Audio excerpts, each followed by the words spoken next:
Hey friends, welcome back to the Guitar Max channel, and I've got my good buddy Richard James, the Bald Shredder here. How you doing, man? Yeah, good. Thanks, Max. No problem, no problem. So, something we're going to talk about today is actually has to do with a question that I get a lot in the comments, or sometimes people email it to me because maybe they don't want to ask this publicly. And that question is, hey, I'm 40, 50, 60 or whatever. I have been playing guitar, but I'd like to take it more seriously. But at my age, do you think there's any hope for like really doing something with the guitar, or am I just wasting my time, kind of like chasing a dream or something? Mm-hmm. And we've been talking, and you were telling me that, back in the day, you were playing in bands and stuff, and like, I kind of did a lot of that too. Mm-hmm. But you kind of felt like you really gave that a shot and tried, and it maybe didn't work out the way you'd hoped. And you were kind of like just about throwing in the towel and done with it. But then, you started your YouTube channel, and that has really, your channel has grown a lot in the past like couple years, right? Mm-hmm. Mm-hmm. And now you're working with guitar companies and all this really cool stuff. Yeah. And just, tell me a little bit about that, where, you were in that position where you're like, maybe I shouldn't bother with this anymore, but now you've got a whole new resurgence, right? And it's really hopeful for a lot of people. So tell me about that. Well, I don't even know if I would call it a resurgence, because that makes it sound like I was successful in the first place, which I really wasn't ever. So I would just say it's for the first time being successful with things related to music and guitar. Back in the 80s, I grew my hair out. It was the late 80s. I graduated high school in 1989. So I feel like I kind of missed my shot at the heyday of the 80s, because by the time I was out of high school and I was an adult, and I had my long hair and I had my Jackson guitar and I'm ready to rock. Well, we're rolling into the 90s, and you know what happened in the 90s. Here comes grunge. Everything guitar was solos changing. were illegal basically in the 90s. Yeah. And I was like, oh man. So that it was at the time already hard to like get your foot in the door to the music business, to get a record contract to go on tour, those kind of things. But that just made it 10 times harder for a guy like me, because I was not a grunge guy. I was an 80s guy. And so the scene was changing. But yeah, I was playing in bands in LA a little bit. I was doing a lot of recording at home, doing tons of demos, and put out my own CD in 1996 because nobody wanted to give me a record deal, obviously. Hair started falling out, I'm looking in the mirror going, oh, it's getting a little thin here, and just a lot of changes like that. And then before you know it, now I'm like 30 years old, and, back then, just when you reached a certain age, and if you weren't already established, right, you didn't already have a career, it's like, well, you're not going to start a music career at 30 years old, at least back then. And so I was kind of resigned to the fact that, okay, I'll play guitar for fun a little bit, when I have time, and never thinking that it would be any kind of career or any kind of professional success at all. And that's what I was thinking for quite a few years. Was there a moment where you were maybe like watching a YouTube video, or maybe one of the older channels or something like that, and you're like, hey, that guy's doing something that's kind of interesting, like I could do that? Like, was there a moment where you kind of like, okay, I'm gonna do this?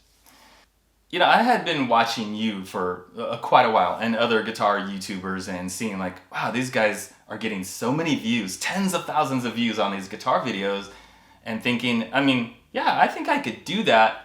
But at the same time, I'd watch them and I'd look at the numbers and see how many subscribers, how many views, and go, I would never do that. I've had a YouTube channel since 2007, I think, but I didn't take it like super seriously. I uploaded a few guitar videos, and they didn't hardly get any views.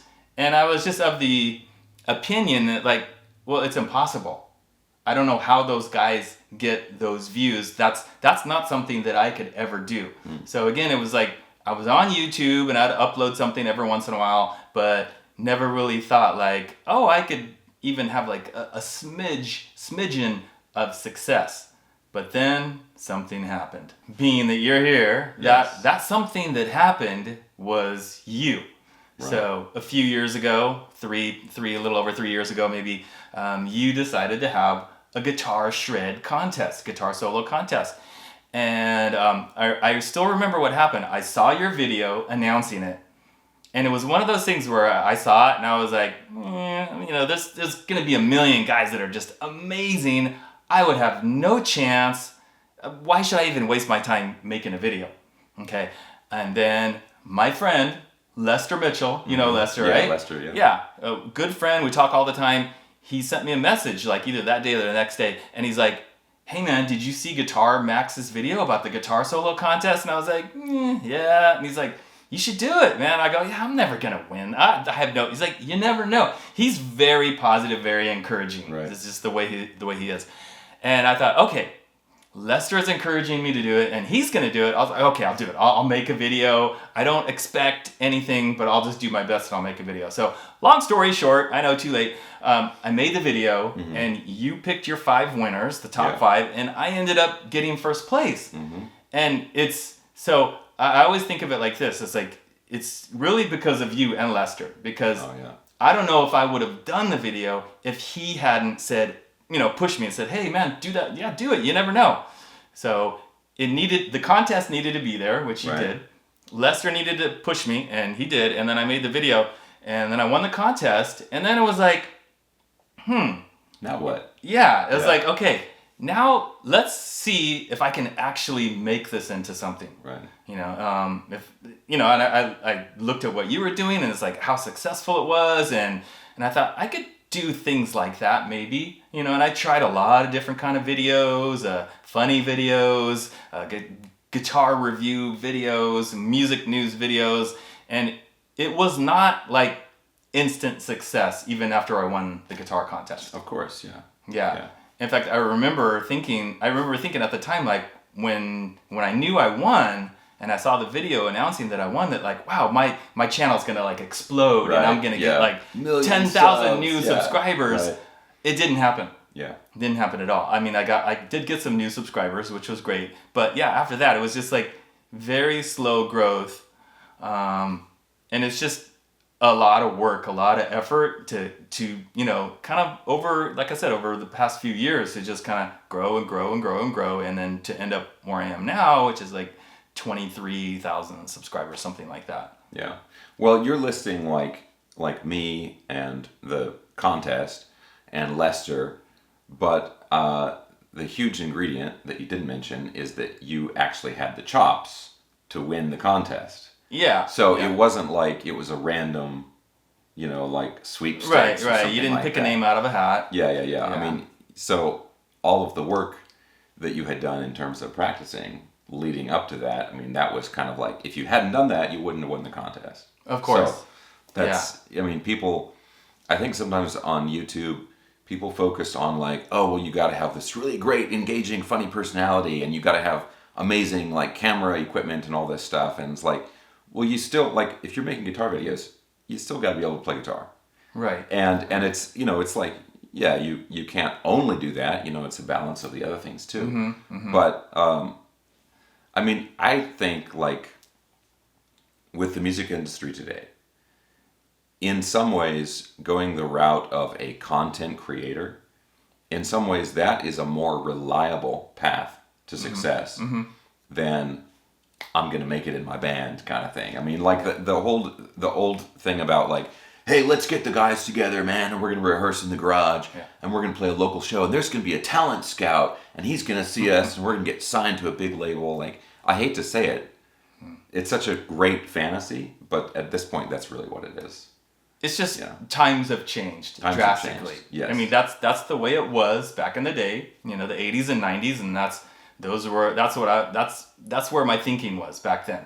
Get in a band, make a demo. Even in the 90s, I was mailing my CDs to people. Here, check out my CD. Trying to maybe I could get a record deal in Japan. Something like that.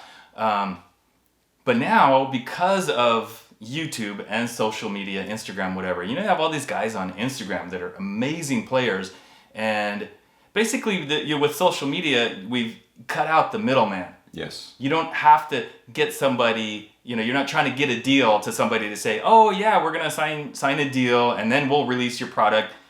the creator, you, me, or anybody out there, you make your product at home, wherever, and you release it yourself, and there it is, available for everybody. And that's just such a huge change now compared to what it used to be. And it gives a shot to like guys that back in the day would have been too old or too bald or whatever. And now you have a shot. You could be in your 50s, you could be in your 60s. There's plenty of YouTubers out there, Instagram people that are, up there in years, but there's still very successful that back in the old days would have had no chance. Right. So it's very encouraging for, all you guys watching, and you're thinking, oh, could I ever do that? Yeah, of course you could. You just have to give it a shot. Yeah, and you made a really good point earlier. It didn't happen overnight. Even with winning the contest and whatever exposure that brought you, you still had to chip away at it. And that's I think what really, when people start a YouTube channel and they're like, oh man, I'm gonna make like 2 or 3 videos and they're gonna blow up, it's gonna go viral, and boom, and that's gonna be it. And they make those 2 or 3 videos and they get 30 views or something, and they get discouraged and they stop. I mean, that's what happens with most people who try it. But yes, it takes time. It takes a long time. I just want to tell everybody out there that's watching that if you're in that kind of situation and you're feeling discouraged and whatever, I want you to know I have felt those feelings over and over and over. I've spent hours recording a video, editing something, thinking, oh, this is a great video, it's killer, and then I upload it and it just bombs, and you're just like, man, I mean, it's very disappointing, right? But I think I've had this work ethic. I don't know why. I just really wanted to, be successful. I wanted to be successful at something with guitar and something with music, because I've always wanted that. So YouTube is kind of like my one chance to have some success at that. So I've just been hitting it hard, week after week after week with uploading the videos over and over. And even when I upload something and it was a failure and it bombed or whatever, it's like, okay, coming back next week, I'm going to do something else. I'm going to do another video. And you just have to keep doing it over and over. And, sometimes people get burned out. Yeah. They quit. Even successful people, they get burned out and they quit. And I've felt that at times. Like a month ago, I think it was, like I took a week off. I didn't upload any videos for 1 week. And for me, that was a big deal. I know. And that whole week, I was relaxed, but I was thinking like, oh man, I'm going a week without uploading a video. So, I mean, it's hard work. It's hard work. But eventually, your views increase a little bit and a little bit and a little bit, and you get a little bit more success, and then you start to see payoff, and it's like, okay, yeah, maybe it's worth it. Yeah. I mean, one of the coolest things that's happened for me is like I have gotten to work with or kind of become closer with like established musicians, who have these careers that I'm like, wow, that would be amazing. Yeah. And I meet them and they'll be like, Max, thank you so much for what you did for my band, by talking about the band or something like that, right? Yeah. And things like that. And it's like, I think it's just like what you just said, like you were really driven to be successful with the guitar in some way.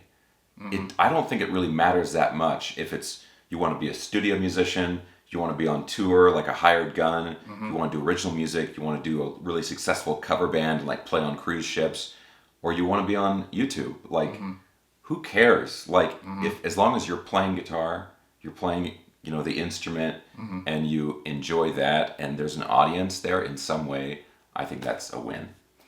Absolutely, and you're right in that. It's like, I spent so many years practicing and trying to perfect this talent of, being able to play well on guitar. And then you want to see like, oh, there's some kind of success with that. And if it's success on YouTube or some other platform or some other thing, it's like, it doesn't really matter what it is. It's just that YouTube ended up being the thing that I could get, a little piece of success at.